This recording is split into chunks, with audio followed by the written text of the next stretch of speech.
Welcome to a session in which we will understand a few things about Sundari's garment business.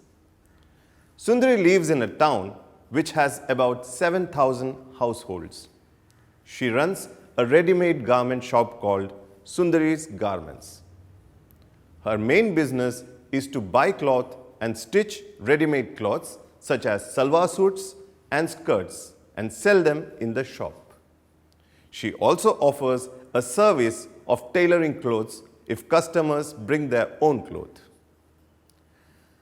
The shop is well known for its good designs and good quality of stitching. The business is 3 years old. Sundari invested 1 lakh and started the shop in a rented location. This equity investment was not sufficient to buy machines, furniture, etc. So, she took a 5-year loan of rupees 3 lakhs from the local bank, which she is still repaying. Let's begin by first understanding the process Sundari follows to make and sell ready-made garments. There is a wholesaler in the nearby city from whom she buys good quality cloth at a reasonable price. He also offers a credit period. Sundari usually makes 2 trips in a month to the city to buy cloth. During these trips, she also buys fashion catalogs magazine from which she gets design ideas for her products. Sundari has employed a worker. Both of them together do cutting, stitching and ironing of garments using electric sewing machines. The shop has a power backup so that the work is not interrupted if there is a power cut.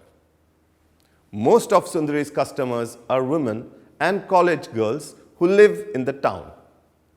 She also gets some customers from nearby villages when they want to buy garments for functions such as weddings, etc. Sundari plans to make 4 new designs for salwar suits every month. At the start of every week, she displays the weekly design on the dummy outside the shop. Customers can try the garments in her shop in a small trial room with a mirror in it. Small alteration can be made after the fitting trials. Sundari and her co-worker make about 15 to 20 dresses every week. They usually sell 1 or 2 dresses every day and 5 to 6 on Saturdays and Sundays. Sundari also sends her dresses to 3 other garment trading shops in the town. She pays those shops a commission for selling her dresses. During festivals, Sundari's weekly production and sales volume usually double. Let's look at some details of revenues and costs of the business. We will start with revenues.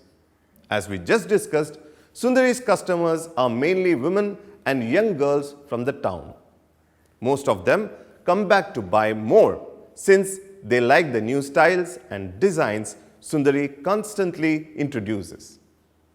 Here we can see the details of revenues such as average price, sales volume and percentage of cash and credit revenues for the recent financial year. A majority of the revenues are in cash. However, Sundari's business does a significant amount of credit revenues. Here, some information about the direct costs in the business. The major direct costs are raw material for the business. The other significant direct costs are salaries to owners and workers. The business also has some indirect costs. As we can see here, the main indirect costs are rent and interest payment. Since the business uses a few machines, there is a significant amount of depreciation as well as repair and maintenance cost.